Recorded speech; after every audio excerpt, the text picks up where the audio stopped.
Okay, this is a 1920s Emerson fan. It is a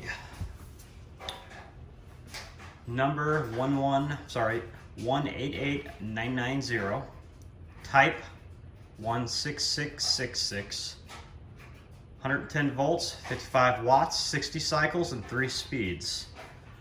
Before this restoration, it looked like this.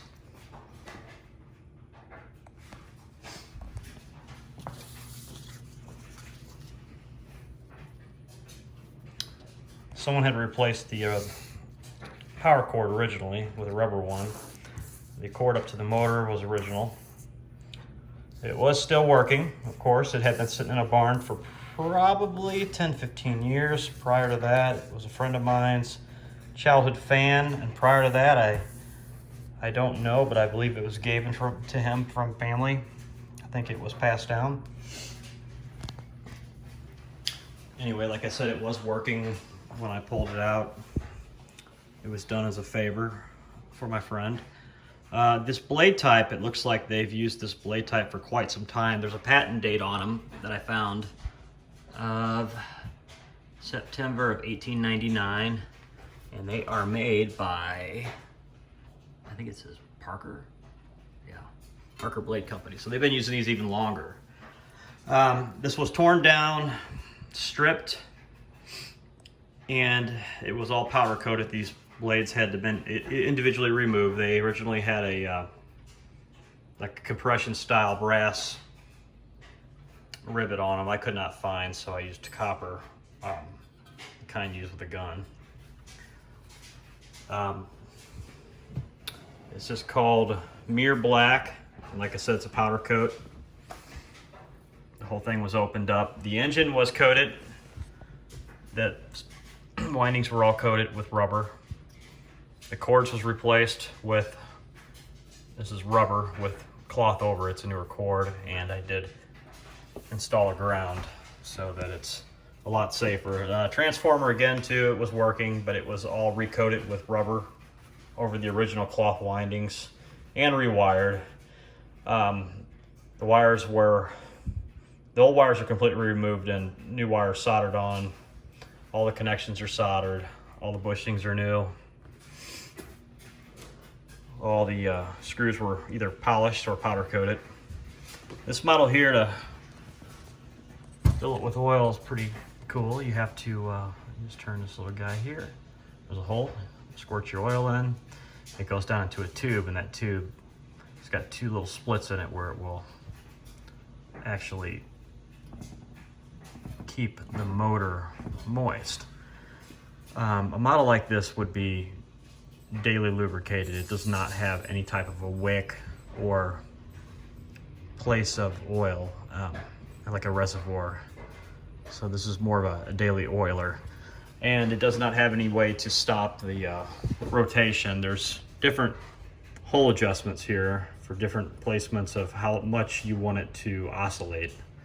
The center is 0 oscillation, and then it's got 1, 2, 3. Let's see, 1, 2, 3, 4. It has 5 total positions. So 1 completely stopped and 4 rotation. And it's a 3-speed. It works. The motor is a little egg-shaped. It probably was not oiled daily originally, but it does still work. And I'll go ahead and turn it on here.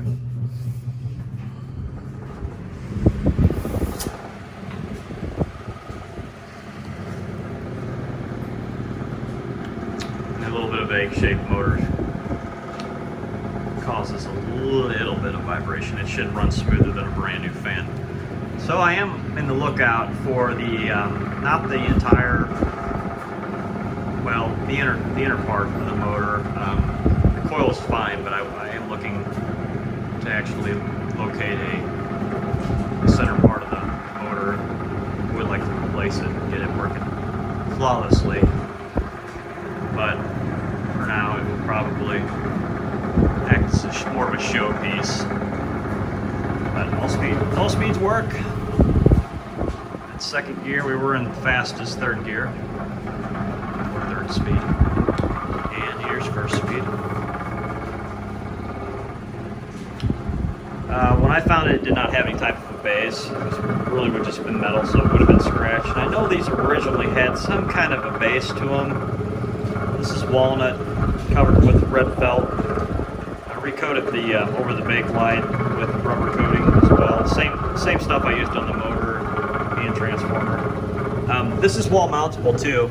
Basically, you would take out this rear bolt, and you would find a stud in your wall, and you would drive a lag bolt straight through that into your stud.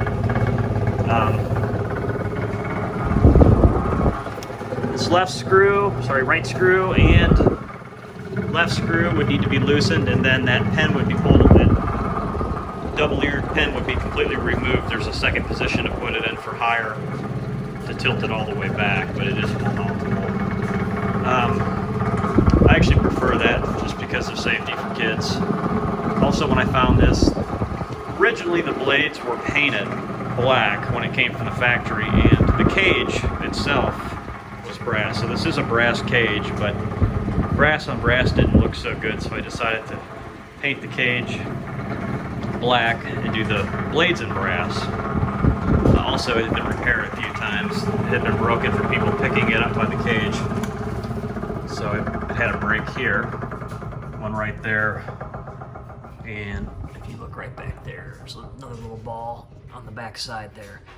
I had to braze it with silver solder and get it red hot. So the cage was in pretty bad condition. These are the original joints. They used a compression style when they put it together. They didn't braze them together, which is very surprising, the quality they put into these. I would expect that would have been brazed, but it wasn't. So those are the originals, but the repairs I made were brazed. Other than that, to give you an idea how smooth they should work, this is another original Emerson fan of mine. It's unrestored in its original condition. I keep it up high so the kiddies don't stick their fingers in it. This is a 1934. It has the original cord going up to the motor, but I had put a cloth, well, not a cloth one, just a rubber one on for now. I'm gonna do a restoration on it. It's gonna be, sorry, and a pearl white is what I'm going for. Basically, I'm gonna keep that silver, and I'm gonna do pearl white on the blades and probably the body. I've seen it done on another fan. It looks terrific.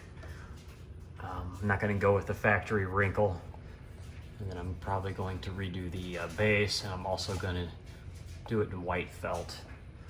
But this is how smooth these fans are when the motors are in good shape. This one here has actually a reservoir for the oil, so it's more or less you can oil it like once a month, or probably not even that. I oil them once a month, but I believe they'll go a lot more depending on how much you're using them. But that's how smooth this one should run. I've got another GE 1920s that I just redid last year, and it runs every bit as smooth as this guy here. That one there without the oil reservoir, I'm assuming it probably didn't get oiled every day, and it caused that motor to get to an egg shape.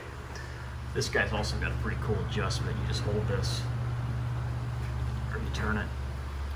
And the more you turn it, the less it won't oscillate. And stop the oscillation. If I'm going the right way here. No, I'm not going the right way. Okay, there we go. Okay, so we've completely stopped the oscillation. As you can see, it's still spinning. It's got kind of some kind of weird gear on it.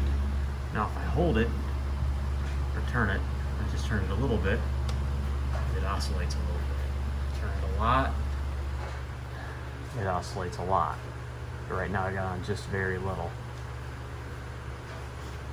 But it's adjustable, basically from 0 all the way up to, I don't know what these turn, half, a quarter turn, so 15 degrees. That's a 1934. I also have another 1940s one up in my bedroom. It's a little bit bigger desk fan. I think it's the biggest desk fan. This is like the medium desk fan. Emerson made one about a little bit bigger than that Par up there too. That guy runs too. But that was like a penny store item. I don't know, or dime, nickel. That fan would have been a nickel new.